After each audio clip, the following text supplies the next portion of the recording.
One of the things we frequently need to do on a 126 is work on the climate control and the various switches that are up in the instrument cluster here, and we've got a procedure for repairing these climate controls, but first we need to get it out. So the process for getting it out, it's a little different than some of the other Mercedes.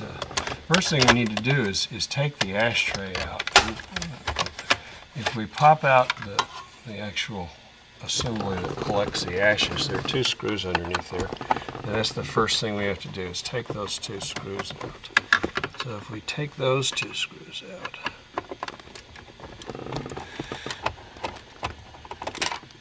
then we can pull the assembly out. It kind of pops up and comes out, and then of course there's a connection for the there's a light and a connection for the cigarette lighter. But if we just set that aside, there are two tangs right at the bottom, there, and you got to push them down and simultaneously pull the radio, and it slides out of there. So you can pull the radio out. Once we get the radio out, there are just various plugs that unplug in the back. I got one 10 millimeter ground connection that we have to take off, actually. There, I've got enough room to where I can just set it aside without taking that ground connection off. And then there are two screws, and we need a short Phillips screwdriver to take these two screws out.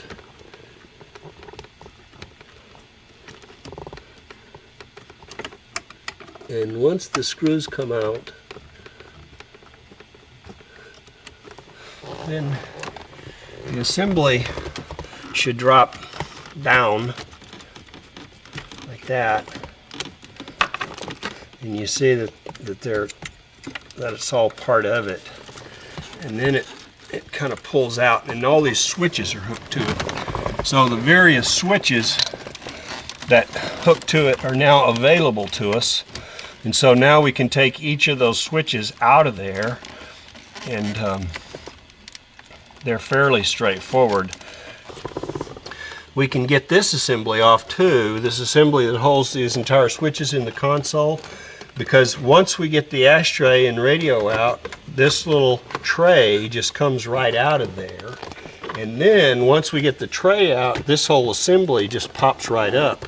There are tangs that hold it, and these have been broken, but you can see that it's held in there by this entire ashtray and radio assembly. So once we get the little tray that I took out, we can just take it out, and it just is held in there by tangs, not with screws.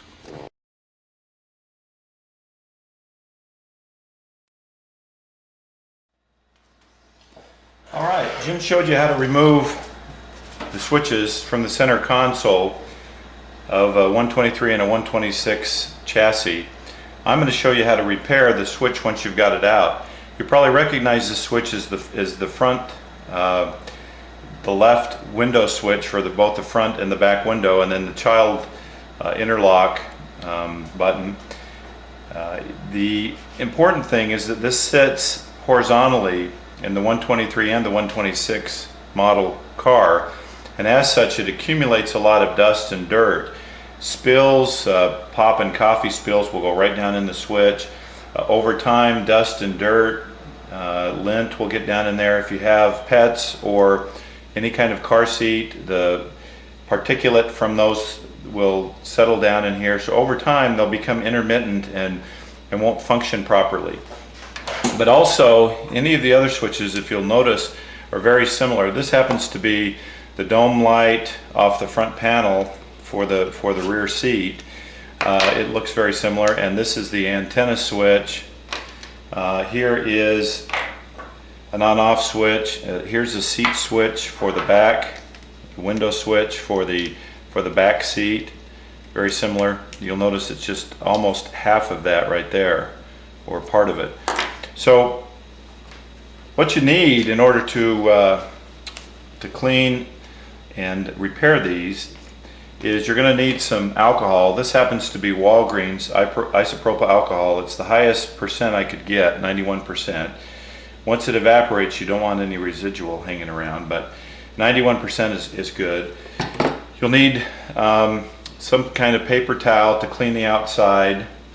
This is good. This is a Kroger product. It's called Orange Cleaner and Degreaser, and it works well at getting some of the gunk that's the hand lotion and hand oil that's accumulated over time. It will also work. It works good on tape residue and things like that. So that's another good item to have around. You'll probably need some Q-tips, some cotton swabs, and I have a small set of screwdrivers that I got, and particularly for this purpose, and I use a real fine flat screwdriver. So with those tools at your fingertips, you can go ahead and proceed. Now you'll notice that I've got a tapered shoebox here. There's some parts in here that if they drop out, they'll tend to run away. They'll roll away or bounce away. So I like to do everything over a shoebox, or it can be a copier, the top of a copier paper box. It can be a shoebox. It could be any number of things. The point is to contain anything that might happen to drop off or roll out when we're trying to effect repair. The first thing that you want to do is, you'll notice that right here on the sides are pivots. The switch actually will pivot on. There's a dot here, a dot here, and a dot here, and a dot here. So the switch pivots on that axle that goes through here. So what we want to do is very gently, we take our fine screwdriver and we just pry that off enough so that the axle is no longer in the pivot hole.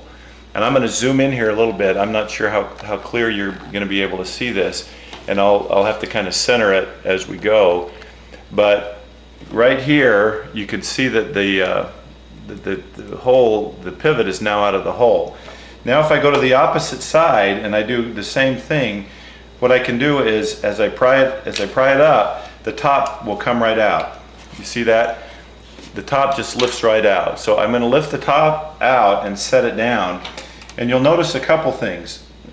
Down inside here, and I'm not sure how well you can see that, but down inside here there's a couple of ball bearings that will come out. We're going to drop those out into our box, and then there's a couple of small rocker arms that we're going to pull out, and then right here you'll notice that there's a light, and then right here you'll notice that there's a light, a little LED with a current limiting resistor in it right here. And what that does is that, if you ever forget, that light goes opposite of this little icon here. That's the light that lights up at night to show you what this little switch is. So that one has an LED in it that lights up.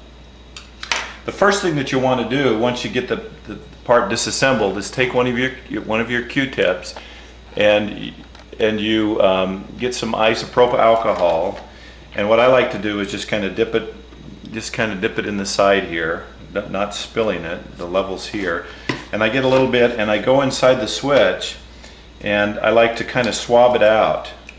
And a couple of the switches that I've cleaned, there's been dog hair, and as I said, if you have seat covers like sheep hair or something, sheepskin covers, there'll be sheep hair down in there, and you can see that over time there's a lot of dirt that will accumulate in there, and these Q-tips, these cotton swabs, get pretty dirty, and so you want to get all that gunk out of there that you can. Kind of just move it back and forth. Unfortunately, the Q-tip itself may induce some particulate if you're not careful. So you need to be careful, and when you do that, to make sure that the Q-tip itself does not get any particulate in there. The next thing I do is deep down inside the switch, there's some little posts, and I'm going to explain to you what happens.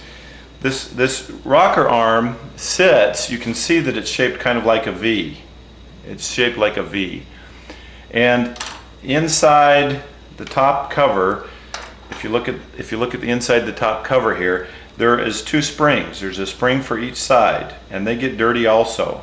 Okay, you can pull the springs out, and I encourage you to pull those out, and that's where the paper towel comes in handy, and I just kind of wipe those off. I just wipe them off, make sure they're clean. There's a little bit of grease that we're going to put back on when we put it back together. Okay, so I clean one of those off, and then over on this side there's another spring that I'll pull off and go through the same procedure on that. Remember to do it over the box, so if you ever drop it, it will be contained and won't roll away. And then I put those back in, okay, and I set that to the side so that later on we're gonna use that when we reassemble it.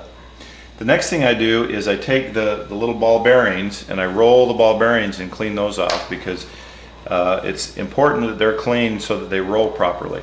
Okay, so ball bearings are clean, the springs have been cleaned, and now I want to look at the contact rocker arm. The contact rocker arm, what it does is as you rock the switch back and forth like this, this thing will tip back and forth inside, making contact between the various connections, between here and here and here and here, etc., depending on the function of the switch.